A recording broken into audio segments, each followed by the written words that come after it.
cessé de m'espérer. Les jours où moi je te rejetais, ton regard est toujours empreint de compassion. Tu es le souffle qui réveille en moi l'envie et la force de vivre. Tu es amour en t'offrant à moi.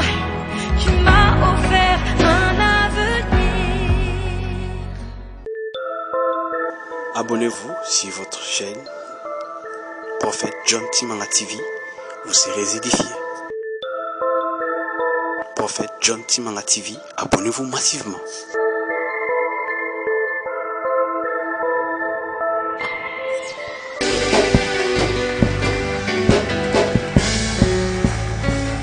Merci, nous sommes assis. Nous allons parler ce matin d'un thème très important pour moi. La présence de Dieu. Écrivez, c'est ça le thème que je vous propose. Il y a bien des jours, je réfléchissais sur ce que nous appelons en réalité la présence de Dieu.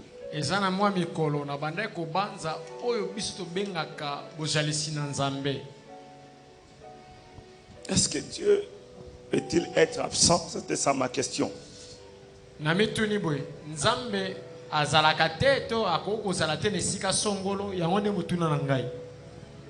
Alors, ma première réflexion est la suivante.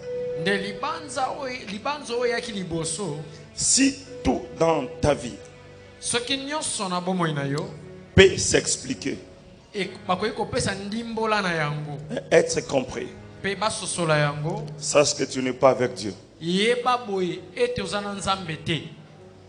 as suivi ma réflexion? Si tout dans ta vie peut s'expliquer, être compris par tout le monde, sache que tu n'es pas avec Dieu. C'est lui qui marche avec Dieu. Et lui-même. Et son entourage. Ne peut pas comprendre comment il fonctionne.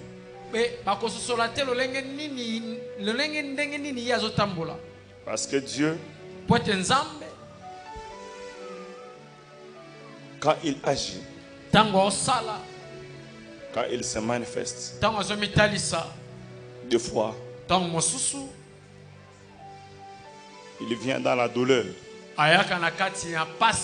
Et c'est très compliqué si la présence de Dieu dans ta vie se manifeste par une douleur.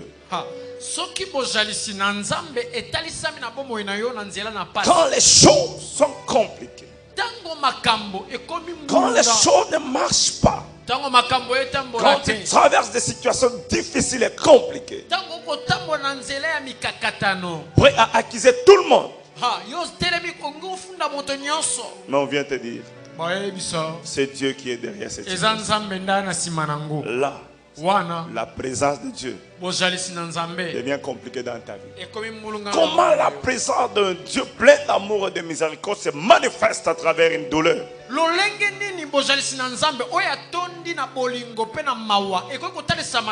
Est-ce que réellement Dieu était présent? Ou est-il présent dans cette situation? Est-ce qu'il est là? Quand même tu te dis, si Dieu était là réellement, je ne serais pas dans cette situation.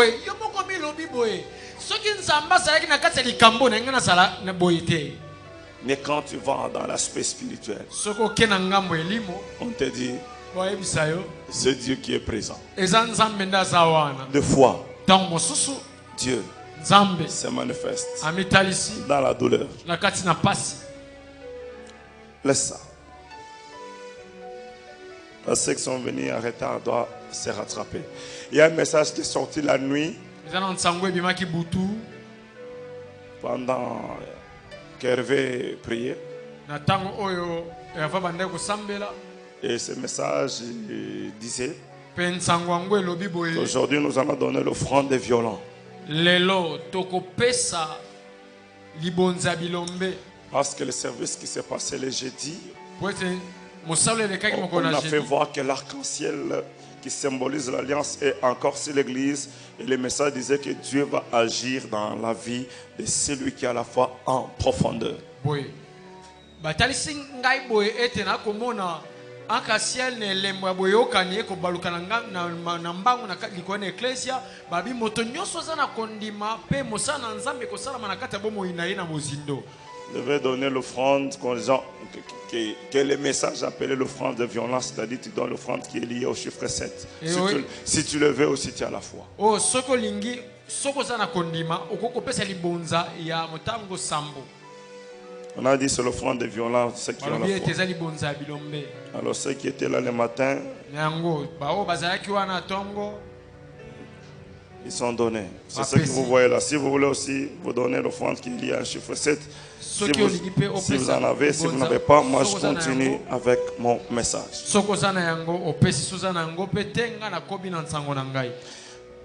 Les 3 dimensions de la présence de Dieu, c'est le thème que je vous ai proposé.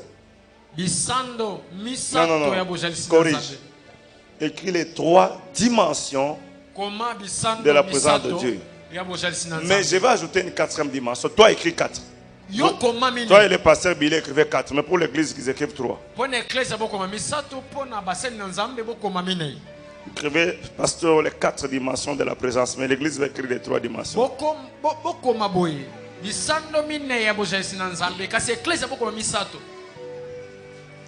Mon Dieu est vivant. Quand Dieu se manifeste à travers une douleur, tu ne sais pas comprendre si c'est Dieu ou c'est Satan.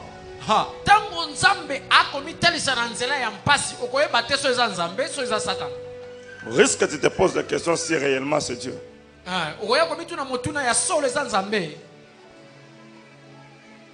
Alors nous allons comprendre les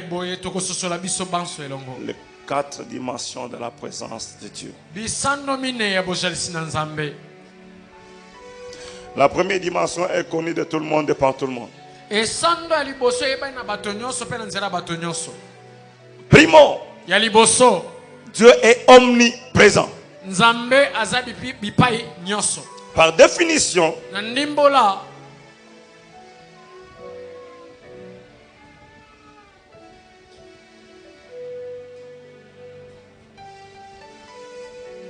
c'est une présence qui peut se manifester à tout moment et en tout lieu.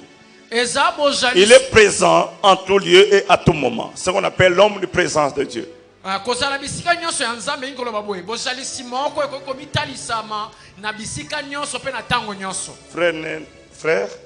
par erreur, ne piétine pas celui qui est couché de tes côtés là. Il y a un grand service que le Saint-Esprit est en train de faire. L'omniprésence de Dieu s'explique seulement par dire que le Seigneur Dieu que toi tu adores, que tu sers, c'est un Dieu qui est partout, en tout moment, en tout lieu. Dieu est. Psaume chapitre 137. Nous lisons à partir du 7e verset. Si je lis ou bien quelqu'un va lire. 137 à partir du 7e verset, il descend. Je vais t'arrêter.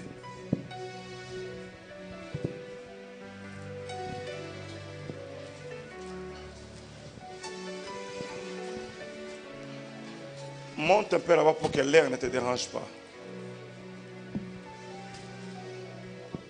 137. Psaume 137. Commence à partir du 7e verset. Je lis au nom de Jésus-Christ. Amen. Éternel. 7. Ok, allez-y. Éternel, souviens-toi des enfants d'Édom. Oui, dans la journée de Jérusalem, disait. Non, c'est 139. Excusez-moi, si vous avez écrit, c'est corrigé, c'est 139. 139, okay. À partir du 7e verset. C'est ça, oui. Où j'irai-je loin de ton esprit? Où irai-je loin de ton esprit? Et où fuirons loin de ta face? Si je monte aux cieux, tu y es. Il est présent. Si je me couche au séjour des morts, t'y voilà. Il est toujours présent. Si je prends les ailes de l'aurore et que j'aille habiter à l'extrémité de la mer, il est là. Là aussi ta main me conduira et ta droite me saisira. Si je dis, en moins les ténèbres me couvriront, la nuit devient lumière autour de moi, même les ténèbres ne sont pas obscures pour toi. Parole du Seigneur, merci. Amen. Le psalmiste dit ceci: où irai-je loin de toi? Où fuirai-je loin de toi? Au ciel, tu y es. Sur la terre, tu vois là. Sur la mer, tu es. L'extrémité de la terre, tu es. De la première dimension qu'un chrétien doit comprendre, que le Dieu en qui il a cru, c'est un Dieu qui est présent partout, au même moment, en tout temps, en tout lieu. C'est-à-dire quoi? Pendant ce temps que nous prions, moi je crois que Dieu est présent avec nous. Pourtant, il y a ceux qui prient aussi en ce moment ailleurs. En Hong Kong là-bas, avec un décalage de 9h 12h du temps, Dieu est. Il y a l'autre qui est dans sa chambre en train de prier en ce moment. Dieu est avec lui. Même quand tu seras dans ta salle de bain, Dieu est avec toi. C'est pour te dire, tu peux l'invoquer en tout lieu et en tout moment. Il n'y a pas un endroit précis où Dieu est, un autre endroit où Dieu n'y est pas. C'est pour te dire, même dans un stade full, très plein, les gens sont en train de regarder le match. Si toi tu te mets à prier, Dieu est. C'est pour te dire encore, il n'y a aucune manifestation ou présence des ténèbres qui peut empêcher ce que la présence de Dieu soit manifeste. Même si tu vas habiter dans les pandémoniums de la sorcellerie, entouré de tous les sorciers de l'uni chrétien, ta présence manifeste la présence de Dieu.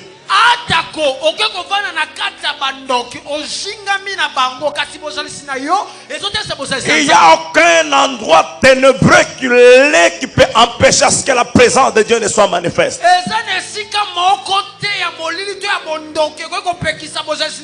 Voilà pourquoi le psalmiste dit, quand Dieu se pointe dans les ténèbres deviennent lumière.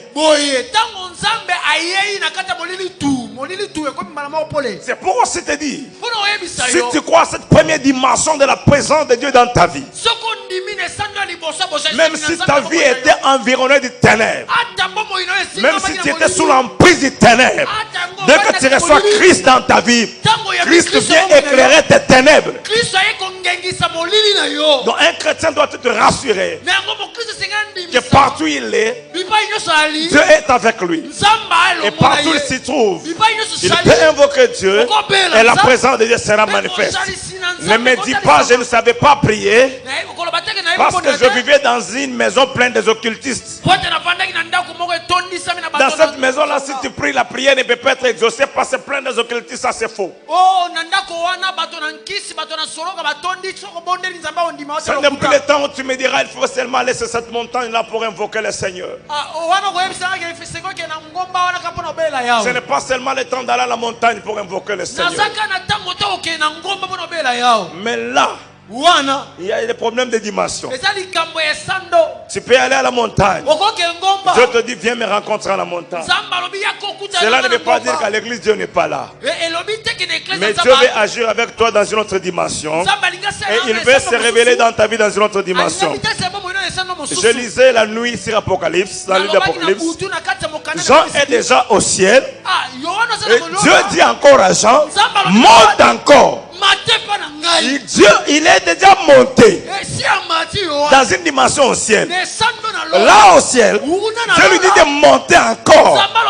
J'ai compris que même dans les lieux célestes là, il y a des dimensions. C'est là où tu comprendras que Dieu qui vit au ciel, il a un trône, mais tous les anges ne sont pas tout autour du trône.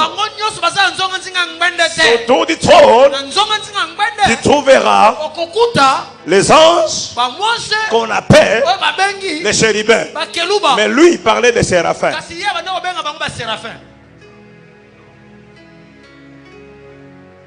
Parce qu'on dit l'Éternel Dieu, il est assis, les séraphins qui couvrent leur visage, qui tournent tout autour du trône, en train de dire Saint, Saint, Saint l'Éternel. Mais n'oublie pas qu'il y a les gardes-corps du royaume céleste sur les chérubins. On les appelle les anges protecteurs du trône. Ils sont là. Maintenant, je me suis posé la question. Il protège les trônes contre qui? Parce que Dieu a peur de qui? Pour qu'il puisse avoir les anges protecteurs du trône. Il a peur d'être renversé par Satan? Je ne sais pas. C'est pas que Dieu a peur. C'est pas que Dieu a peur. C'est seulement que Dieu est organisé. Donc les chérubins ne sont pas là pour protéger Dieu contre les dangers, mais sont là pour protéger Dieu contre les désordres. C'est pas tout le monde qui doit accéder. Tu viens, stop. Qu'est-ce que tu vas faire là-bas?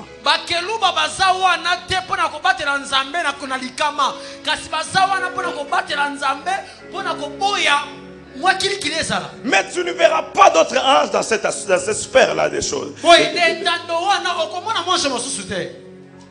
Monte. Et monte encore. Dans la première dimension de la présence de Dieu, c'est son omniprésence. Cette dimension permet à tout chrétien, même celui qui vient de se convertir maintenant, d'entrer en contact avec Dieu.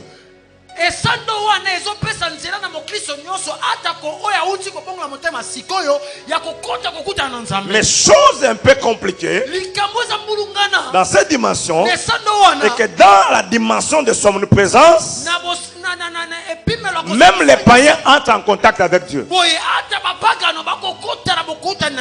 Parce que dans son omniprésence, il est partout, même là où vivent les païens, même là où vivent les sorciers, même là où vivent les magiciens, il est partout au même moment, même les païens peuvent rencontrer Dieu dans cette dimension.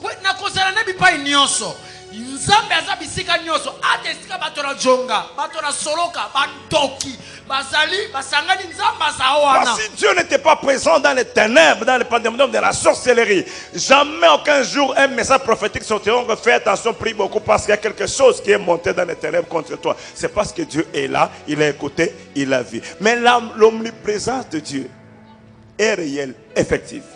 Sauf que ceux qui vivent dans cet espace champ ne comprennent pas que Dieu est là. Oui. C'est pour te dire, l'omniprésence de Dieu est différent de la manifestation de sa divinité. Il y a des endroits où Dieu est par son omniprésence, mais n'est pas manifeste.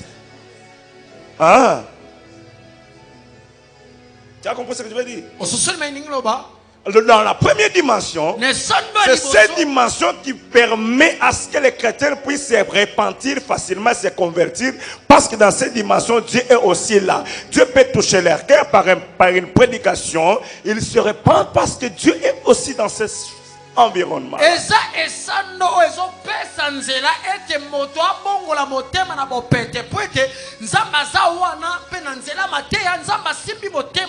je veux seulement te rassurer que partout où tu es, partout où tu seras, tu peux invoquer Dieu et Dieu te répondra.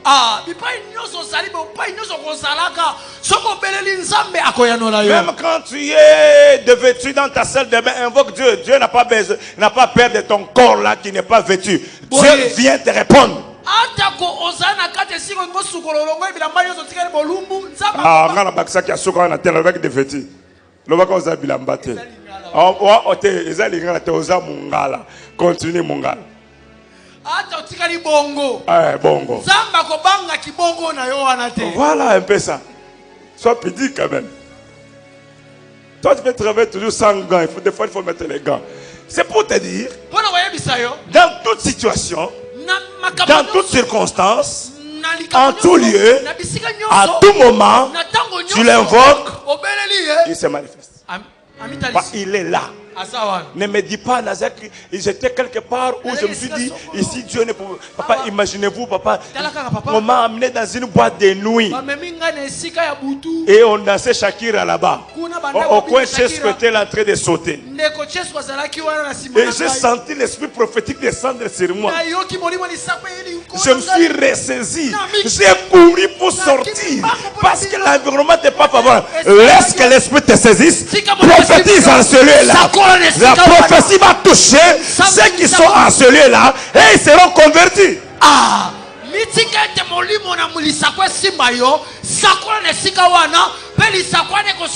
C'est pour te dire que Dieu n'a jamais eu peur du péché. Mais Dieu est le péché.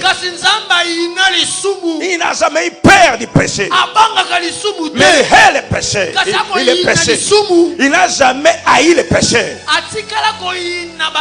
Mais il est le péché. Si Dieu haïssait le péché, personne ne sera sauvé. Parce qu'il a abandonné son trône. Il est descendu dans les régions référées de la terre pour nous racheter dans nos péchés. Il haït le péché, mais il n'haït jamais le péché. Il fait tout pour les sauver afin qu'ils deviennent saints. Alors tu peux prier partout où tu te retrouves. Dans un taxi, invoque-le, sa présence sera manifeste. Au restaurant, invoque-le. Sous les fleuves là, Dieu y est. Au ciel, il est là. Je me souviens dans une conférence où nous avons assisté. Un prédicateur a parlé de quelque chose qui ne nous avait pas convaincus. La plupart des pasteurs qui étaient là, nous sommes opposés à ce qu'il avait dit parce que ce n'était pas une vérité vérifiable par rapport à la Bible.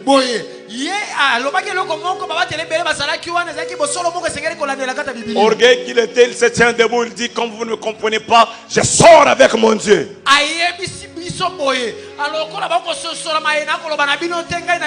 Je sors avec mon Dieu. Et vous restez ici sans Dieu.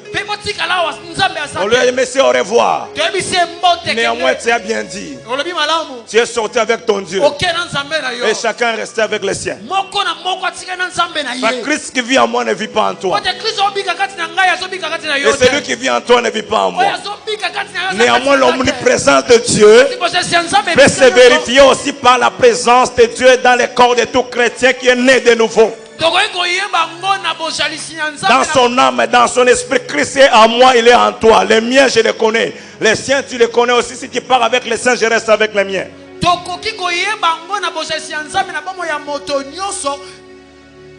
Alors tu ne vas jamais parler comme les apôtres. La tempête se soulève sur la mer. Ils vont dire au Seigneur, réveille-toi, réveille-toi. T'inquiète-tu pas de ce que nous périssons. N'aie pas l'habitude de penser que si le prophète John part en voyage, il est parti avec ton Dieu. Si celui qui habitait chez toi là, c'était un homme de Dieu qui est parti, tu n'es pas resté seul, tu es resté avec Jésus. Ce n'est pas un homme de Dieu qui manifeste seulement la présence de Dieu, mais c'est la présence de Dieu qui est partout au même moment en tout temps. Amen.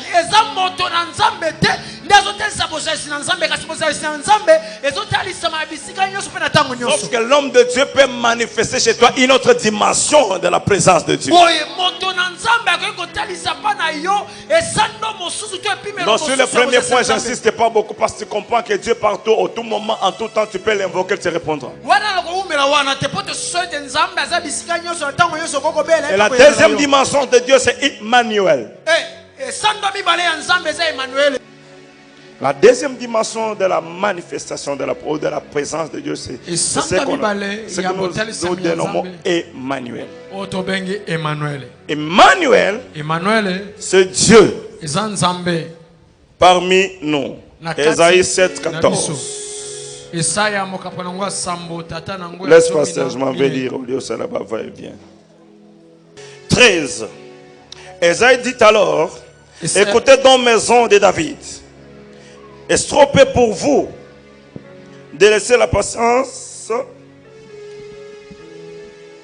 des hommes que vous laissez encore celle de mon Dieu? C'est pourquoi, 14, le Seigneur lui-même vous donnera un signe. Voici, la jeune fille deviendra enceinte et l'enfantera un fils et lui donnera le nom d'Emmanuel. Emmanuel qui veut seulement dire le Seigneur parmi son peuple. Emmanuel les autres interprètent en disant Dieu parmi nous. Alors, la manifestation de Dieu dans cette dimension s'explique par les versets qui dit, vous me les retrouvez rapidement, là où deux ou trois sont rassemblés en mon nom, j'y suis. Ça, c'est la dimension d'Emmanuel. C'est quand deux personnes ou trois personnes se rassemblent pour adorer, pour invoquer le Seigneur, et Dieu est au milieu d'eux. C'est pour te dire, si tu n'as pas pu rencontrer Dieu dans la dimension, dans la première dimension de son omniprésence, une deuxième dimension, nous pouvons constater la présence de Dieu. C'est à l'église. Parce que l'église ne commence pas avec 1000 personnes. L'église commence avec 2 personnes qui se mettent d'accord pour adorer ou invoquer le Seigneur. Dans son omniprésence, tu n'as pas pu voir Dieu à l'œuvre. Trouve-toi une église où prier. Cherchez un homme ou une femme avec qui vous pouvez vous remettre d'accord pour convoquer 2 heures particulières en prière. Donnez-moi ce verset. Matthieu 18, 20. Il dit, là où 2 ou 3 sont rassemblés à mon nom, je suis. Oh, je suis parmi eux. Cette dimension va t'aider comment? Dans l'omniprésence de Dieu, tu n'as pas pu manifester, tu n'as pas pu constater la manifestation de la présence de Dieu. Alors tu vas voir le pasteur Billy. Il dit, pasteur, j'ai telle situation. Est-ce que nous ne pouvons pas prier ensemble? Ou à cause de telle situation, pasteur, est-ce que nous ne pouvons pas convoquer des journées de prière? Peut-être nous prions chaque mercredi et chaque samedi à 19h. Donc quand vous vous mettez d'accord, vous vous rassemblez. Emmanuel est parmi vous. Donc, chaque fois que les enfants de Dieu s'accordent pour invoquer Dieu, se rassemblent pour invoquer Dieu, Dieu au milieu. Maintenant, je me suis posé une question par Sabili. Là où 2 sont rassemblés, Dieu est. Et si je suis seul, il parle de la dimension d'Emmanuel. Et si je suis seul, Emmanuel, c'est Dieu parmi son peuple. Dans cette dimension. Maintenant, si je suis seul,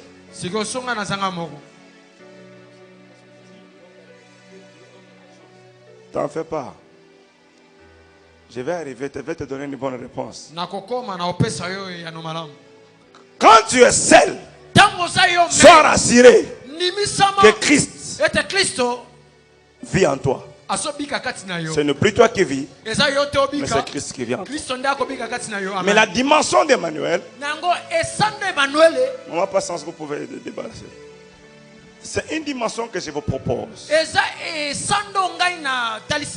Des fois, ayez l'habitude de vous réunir, de vous rassembler avec vos frères et sœurs en Christ. Vous pouvez dire, ah, c'est trop bon d'ensemble, mais chaque lundi, si vous avez 3-4, beaucoup de prières lundi, beaucoup de oui. Qui va vous chasser? Ce ne sont pas les heures de culte. Si les commandants des temples vous chassent, nous aussi on les chasse. Ayez cette bonne habitude Si vous avez des problèmes qui se ressemblent, ou chacun de problème, vous avez besoin de prier, ne venez pas seulement voir le pasteur. Dites-vous Joseph Pelé. Papa Joseph, dans Emmanuel, il n'y a pas le problème du pasteur et du fidèle. Dans Emmanuel, il y a le problème des frères et sœurs. Vous pouvez être à 3, vous pouvez être à 4, vous pouvez être à 5, vous pouvez être à 6. Vous vous dites, on se rassemble chaque mercredi, chaque samedi, vous priez. Soit à l'église, soit chez vous, soit chez l'autre. Mais quelque part où vous pouvez invoquer le nom du Seigneur, Dieu va vous assister. Il sera avec vous. Ne dites pas, il faut que le pasteur réveille à son gabisu. Amen. Cette dimension, je la recommande. Pourquoi? Les autres sont forts, les autres sont faibles. Et je donne toujours l'exemple avec un brasero. Un brasero. Quand le charbon là, les braises là, sont ensemble, l'effet est attissé. Mais quand vous retirez un seul, vous le mettez de côté, quelques minutes après, ça s'éteint. Mais ce qui reste ensemble, ça garde toujours la chaleur, ça garde le feu. L'avantage de demeurer en groupe de prière ensemble, nous sommes en train de nous auto-chauffer, nous auto-allumer. Et nous gardons ensemble le feu. Mais quand l'un se retire, il meurt. Voilà, maintenant je rentre dans ce qui est important. Christ, on l'appelle Emmanuel. Dieu parmi son peuple. Et la Bible dit que l'église est le corps de Christ. Pourtant l'église est l'ensemble de chrétiens et de nouveaux. Et pourtant le corps a ses membres. Et comprenez ce que je vous dis, c'est très important. La vie qui se trouve dans le corps, c'est la vie qui est dans les membres. En réalité, la vie n'est pas dans les membres, mais la vie est dans le corps. Prenez ces membres qu'on appelle bras, coupez-les, détachez-les du corps, alors que les docteurs commencent à soigner les bras pour qu'ils ne pourrissent pas. Et que la plaie puisse se cicatriser. Et l'autre médecin soigne les parties du corps qui a été blessé là où le bras a été amputé. Comme la vie est dans le corps, la plaie se trouve du côté quand on va se cicatriser. Mais le membre qui a été amputé va pourrir. Parce qu'il est détaché du corps, il est détaché de l'église. C'est pourquoi quand une personne quitte l'église, il dit moi je commence à prier à la maison, il finira par tomber et faire naufrage dans sa foi. Donc il y a la vie quand tu es attaché au corps. Donc quand tu te détaches du corps, petit à petit tu es en train de mourir. Parce que ce n'est pas le même jour qu'on ampute le bras que le bras va pourrir. Ça peut prendre 1, 2, 3 jours. Et sache aussi quand tu te retires, tout de suite là tu ne constates pas toi-même que tu descends.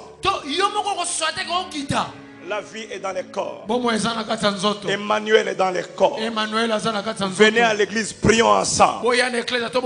Parce qu'il y a d'autres grâces, tu le verras, tu les trouveras seulement à l'église. Parce que Billy, les choses qui se sont faites le jeudi, tu ne vas pas les trouver à la montagne. Il y a d'autres grâces seulement pendant les cultes que Dieu déverse.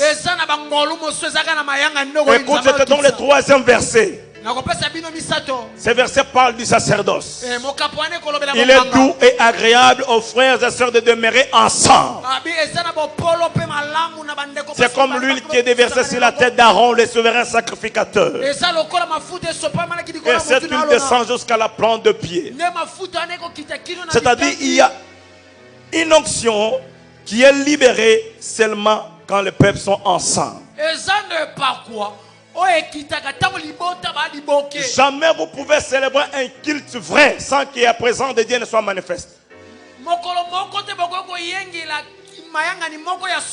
Je parle d'un culte vrai, c'est-à-dire là où Jésus-Christ est adoré dans la vérité.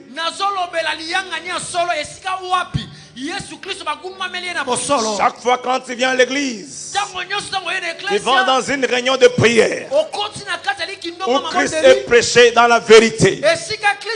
Crois-moi, tu ne rentres pas tel que tu étais venu. Non, non, non, jamais. Il y a toujours une grâce particulière que Dieu t'accorde. Ne me dis pas que moi j'ai prié à la maison. Ne sois pas comme les chrétiens de l'Occident. Moi je déconseille les cultes en ligne. Parce que les cultes en ligne ne sont pas dans la logique du culte spirituel tel que la Bible le décrit. Je me souviens avoir enseigné sur les 4 murs de l'église. C'est dans le livre des Actes des Apôtres. On parle de la communion fraternelle. On parle de la prière. On parle du partage de pain et des enseignements. Maintenant, quand vous suivez les cultes en ligne, vous n'avez que les enseignements. Vous n'avez pas le partage de pain. Vous n'avez pas la communion fraternelle. Moi, je vais suivre mon culte en ligne. Le culte en ligne, c'est bien, vous pouvez attendre plusieurs personnes au même moment. Mais ça tue la fraternité. J'encourage. Même si tu peux suivre en ligne. Mais les jours du culte, tu sois au culte. Les jours que tu n'as pas culte, tu peux entrer en ligne, prendre les enseignements que nous avions donnés des jours passés. Parce que celui qui a suivi les cultes en ligne ne reçoit pas la même grâce comme ceux qui ont assisté au culte sur place, ensemble. Parce qu'il y a toujours une grâce particulière que Dieu accorde au peuple qui se rassemble dans un culte. La troisième dimension de la présence de Dieu. Ça, j'aime beaucoup, c'est dans le livre d'Exode, chapitre 25, verset 9. C'est là où nous allons chuter. Ça semble être facile, mais non, non, c'est vous, pasteur. C'est bon. Exode, chapitre 25.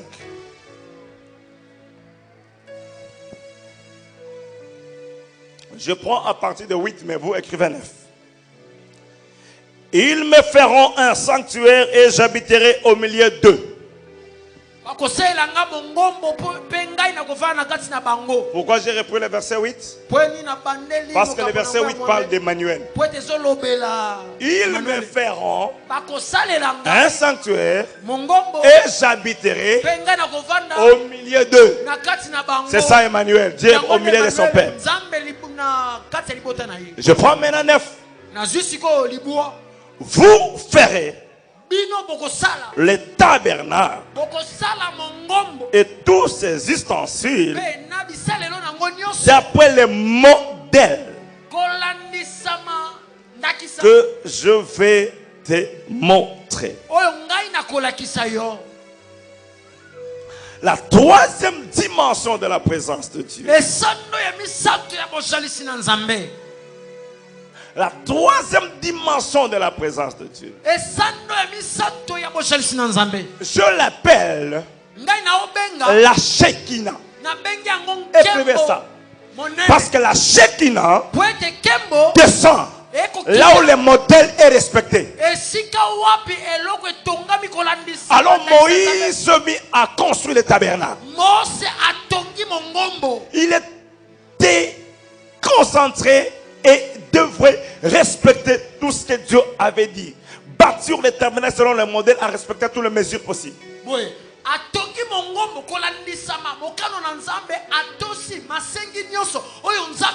Et Dieu a pris soin de vérifier si le tabernacle était bâti, construit selon les modèles qu'il a donné à Moïse.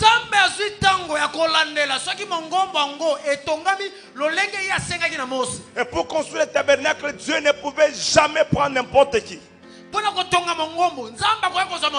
Et à cette époque-là, l'Égypte était comme les États-Unis d'aujourd'hui.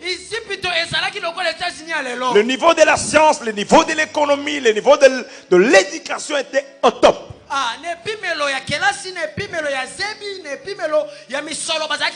Et il n'y a aucune nation qui construisait à cette époque-là les obélix et les bâtiments plus que l'Égypte. Et jusqu'en ce jour, des architectes n'ont pas encore compris les systèmes que les Égyptiens ont utilisés pour construire les pyramides. Pendant les pyramides, là à l'intérieur, il y a des chambres éclairées. On ne sait pas comment la lumière est arrivée là-bas.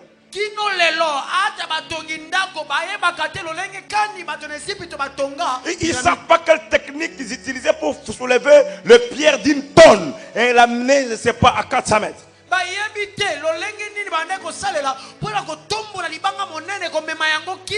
avait une technologie tellement élevée. Très perfectionnée dans l'art. Très perfectionné dans l'art.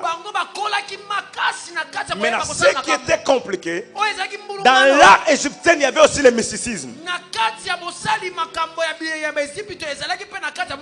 Alors pour maintenant construire le tabernacle, Dieu est parti en Égypte chercher un ingénieur qui n'est pas comme Doudou, qui respectait même les millimètres.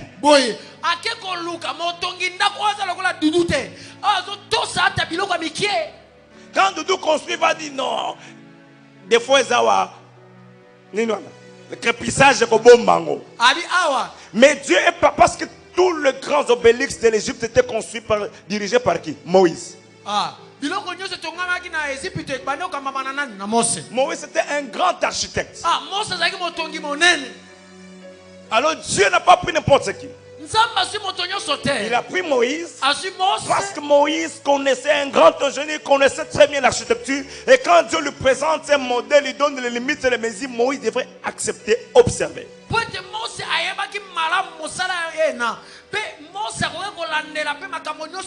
Et la Bible dit, quand Moïse a fini de construire, l'Éternel Dieu descendit pour vérifier. Il a mis, parce qu'au ciel il y a des anges architectes qui mesurent. Lisez dans le livre de Zacharie, vous allez comprendre qu'il y avait l'ange qui mesurait. Il regarde, il mesure. Les anges, les lettres saintes, les lieux saints, les parvis. Exact. Quand Dieu finit de vérifier, la Bible dit la gloire de Dieu, qu'on appelle la Shekinah, est descendue. La troisième dimension de la présence de Dieu, c'est la Shekinah. La Shekinah se manifeste là où il y a les évidences du respect du modèle.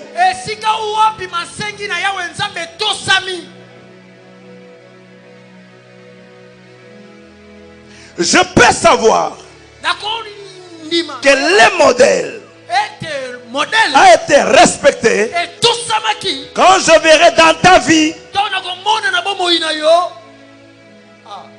ou dans ton ministère ou dans ton église l'éclat de sa gloire. Je répète, je peux confirmer et voir par les yeux physiques que dans cet homme, dans son ministère, dans sa vie, dans son église, il y a l'éclat de la gloire. Ne me dites pas que toi tu es avec Dieu pendant que tu vis dans la médiocrité la plus absolue. Un homme de Dieu qui vit avec Dieu, l'éclat de la gloire de Dieu démontre qu'il y a une présence particulière. Dans une église où la Shekinah est manifeste, l'éclat de la gloire de Dieu manifeste, nous comprenons que Dieu est là. Cette dimension, on la voit facilement, on la constate facilement par sa manifestation glorieuse. Mais pourtant, pour que la Shekinah descende, il faut que le modèle soit respecté. Tu es serviteur de Dieu. Tu as quel modèle de serviteur?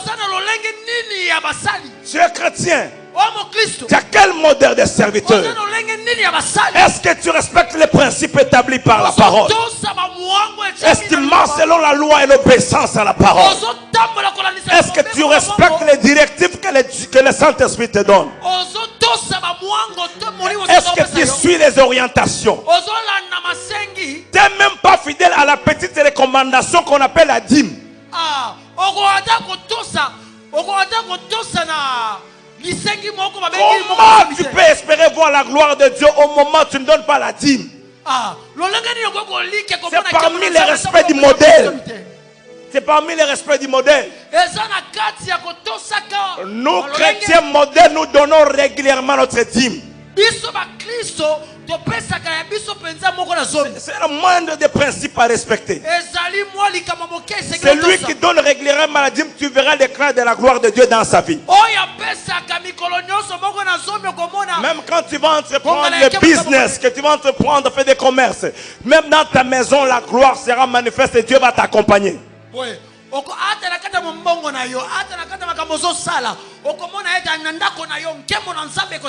de plupart les gens qui donnent rarement les dîmes sont des serviteurs de Dieu. Faites attention à cela. Toi tu es une dîme pour ta famille dans l'œuvre de Dieu, mais tu dois donner aussi ta dîme à Dieu. Parce que Aaron, le souverain sacrificateur, pendant qu'il entrait avec les sangs de bouc pour la rémission du péché du peuple, il entrait aussi avec les sangs pour son propre péché.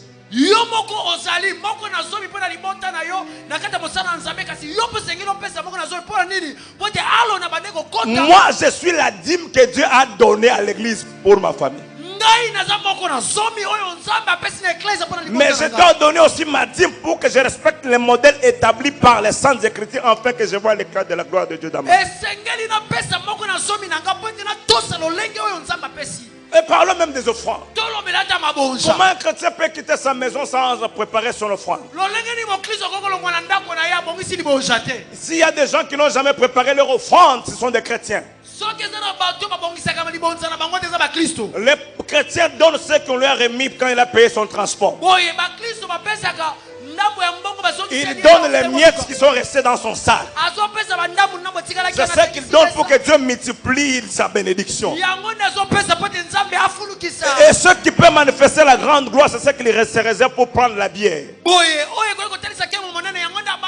pour aller se coiffer là. Vous voyez comment les chrétiens réagissent? Je verrai que dans votre vie, il y a la gloire de Dieu. Quand il y a la gloire de Dieu, quand je verrai l'éclat, la grandeur, la bénédiction, même l'honneur qui est manifeste dans votre vie.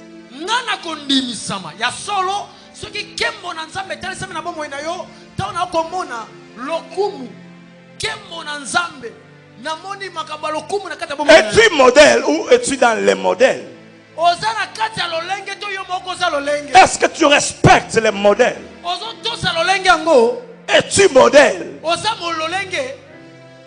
pour que la Shekinah descende? Je prends j'ai encore 15 minutes, 10. Je prends un exemple simple. Il prie, il craint Dieu, il donne sa dîme, mais il n'aime pas. Il n'aime pas. Prêt à critiquer, humilier les autres, injurier. Cette nuit, Dieu m'a parlé dans une simple phrase et ça m'a donné la sagesse. Dieu m'a dit, pendant que je me forçais à prier, je n'ai même pas beaucoup prié, Dieu me dit, on ne bâtit pas avec la force, mais on bâtit dans l'amour.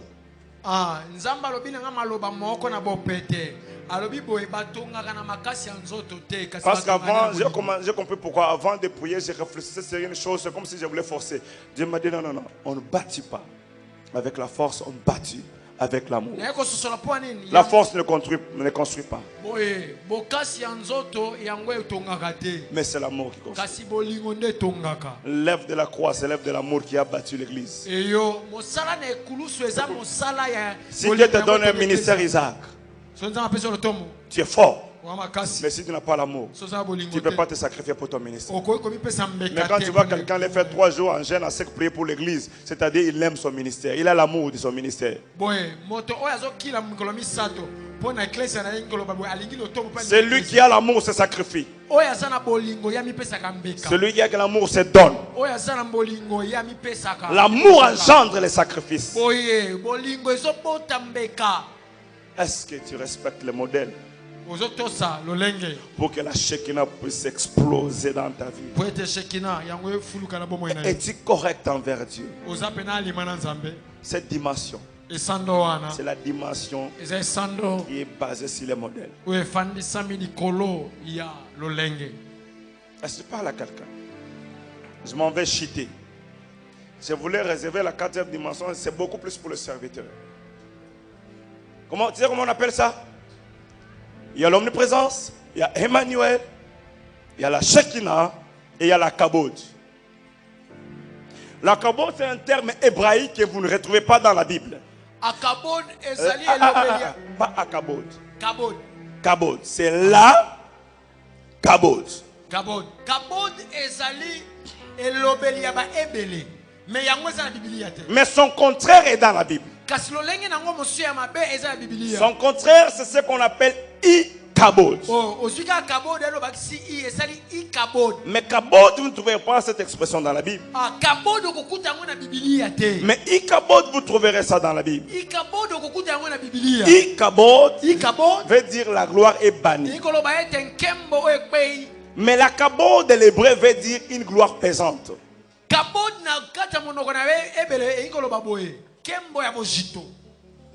La Kabod, c'est une gloire qui est accordée à un homme. C'est différent de la Shekinah. La Shekinah se manifeste dans une église, nous devons la présence de Dieu. C'est manifesté dans une salle, dans une maison. Se manifeste là où l'ordre, le modèle est respecté. Mais la Kabod, c'est une gloire pesante qui se manifeste dans la vie d'un roi de Dieu.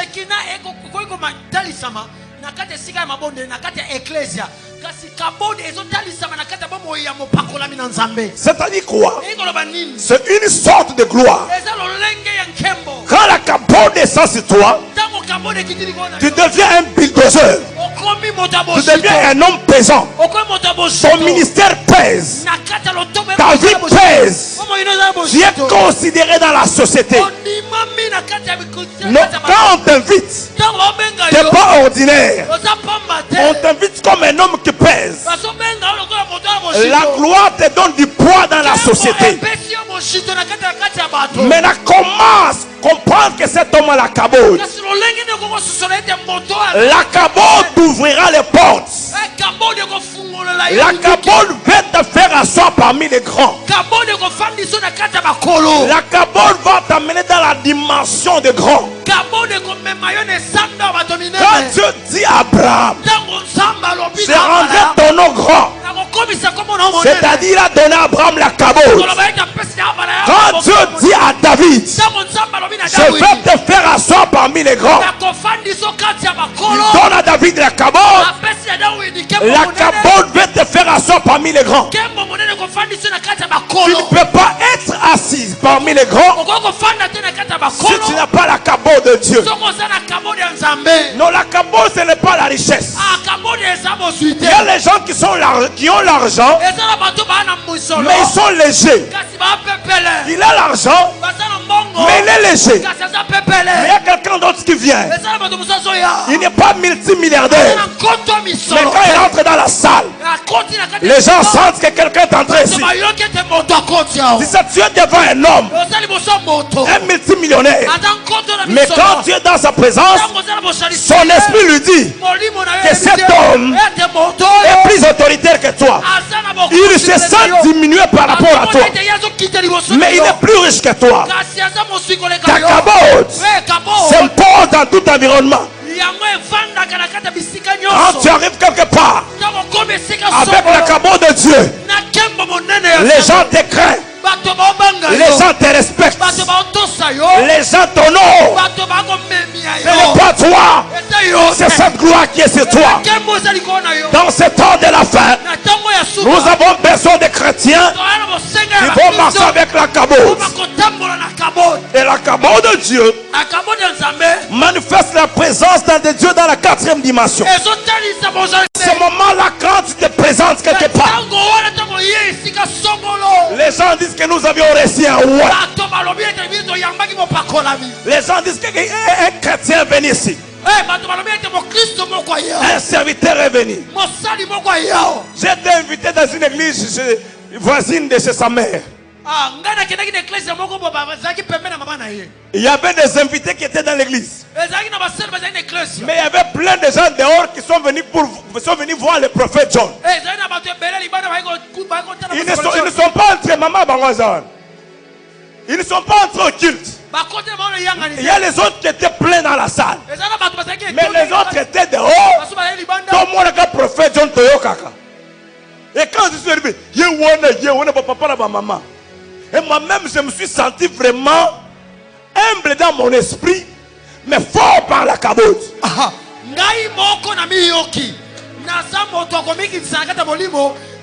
Par l'humilité, je me suis dit, oh Seigneur, c'est seulement moi que les gens sont là pour voir. Mais par la cabote, j'ai dit, je suis un roi de l'Éternel. Parce qu'en tant que John, fils de papa Pierre et de maman Justine, personne ne viendra voir le prophète John. Mais en tant que prophète John, non, j'ai dit en tant que John, le fils de mon père et de ma mère, personne ne viendra pour me voir.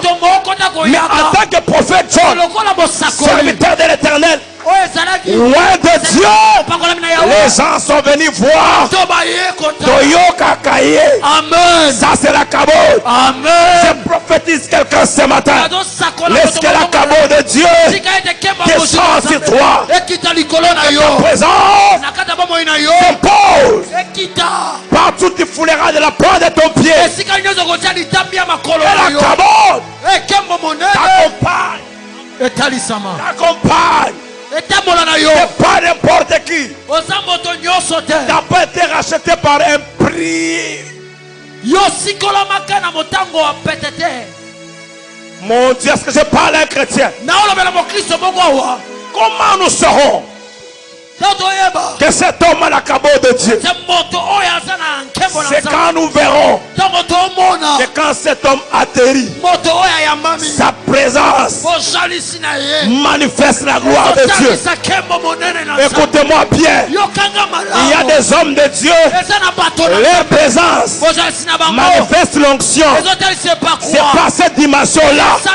Je vous amène à la dimension où ta présence manifeste la gloire. La gloire est plus que l'onction. L'onction c'est une puissance, mais la gloire c'est une présence. Est-ce que je parle à quelqu'un ce matin? Je dis l'onction c'est une puissance, mais la gloire c'est une présence. C'est lui qui marche avec l'onction. Quand il libère, on voit la manifestation. Mais celui qui marche avec la gloire, il porte la présence de Dieu. Même s'il ne parle pas, les choses se manifestent. Même s'il n'agit pas, vous sentez que cet homme-là, il porte la présence. Je répète, l'onction c'est une puissance, mais la gloire c'est une présence. Mon Dieu, je pensais parler à quelqu'un qui sera en mesure de porter la présence de Dieu. Quand je te regarde, je ne te vois pas loin, mais je te vois glorifié. Quand je te regarde, je ne te vois pas loin, mais je te vois porter la présence de Dieu. Pendant que je parle, cette présence qui est sur toi, reçois cette gloire de Dieu. Est-ce que je parle à quelqu'un là?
Il a promis de montrer ses bontés. Il a promis aussi de tout changer. Répondu face contre terre, je ne peux confesser encore à notre nom. Il a conquis tout mon cœur. Je ne peux tomber amoureux d'un autre nom. Touché, Alléluia, je suis touché. C'est ce qui se passe dans ta présence. Je ne peux que le crier, je ne peux que... Abonnez-vous sur votre chaîne Prophète John Timanga TV, vous serez édifiés. Prophète John Timanga TV, abonnez-vous massivement.